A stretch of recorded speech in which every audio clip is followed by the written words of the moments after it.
Now, on to England and Italy in York. 38-5, the scoreline there. We'll definitely have a bigger conversation about England next week. We've got 3 questions, important ones, that we need answered by you two on this. Mo was next to John Mitchell, coach, man in charge, in the coach's box, chatting to him. We had many shots of this.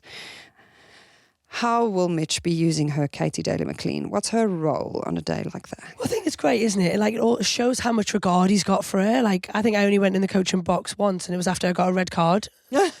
Oh my God. Genuinely misled me. I think it was like a bit of a, oh, bless her. Like, she's been banned for 3 games. It's like, I got to go in there once. Make her feel important and basically special. Come and sit next to us. So I think it's amazing to see like Mo in there. I think it'll be her insight in the game. I'm sure they're discussing like what her views are, maybe potentially what she would have done differently in that, what she's seeing, what they could change at half time. I think it's a really nice place to be when you've got like the ear of your head coach and he puts that much weight on your opinion to put you next to him in the box. It's a trust thing as well, isn't it? Like, he must massively trust her and her opinion.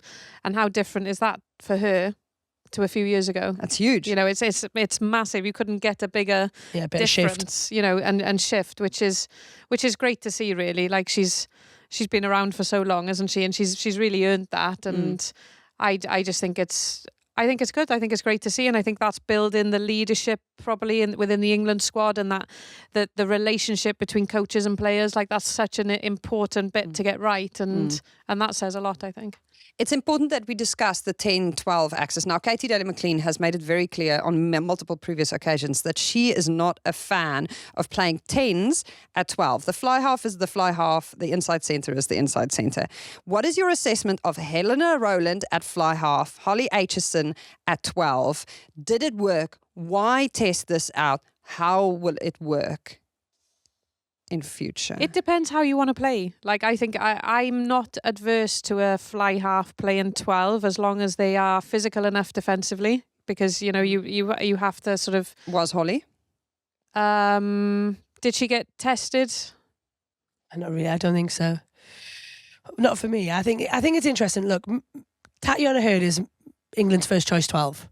She is very, very different to the mould of what Holly brings. Holly into that 12 position. She's played the last 18 games. She started at 10. My opinion is that Mitch is looking at Helena in that 10 shirt. I think Holly was like a subplot in this. He wanted her on the pitch. I think putting Jade in there on her first cap would have been quite a big like move in terms of having a bit of a midfield. And then you've got... Obviously, Scazzy brings that experience. I think for me, it was that looking at Helena. I think the interesting thing about whether Helena went well at 10 was the game plan. So obviously, we spoke to Mitch on pitch side, and they were talking about this kicking game and the differences in style. So I don't think we can just judge Helena on performance, because we also don't know what he wants her to deliver. Was he not looking at a centre partnership? Because he's played Scazzy at 12 recently. Yeah, but Scazzy's now a 13. We've eventually seen the line. Yeah, but is Holly the inside centre to Scazzy's outside?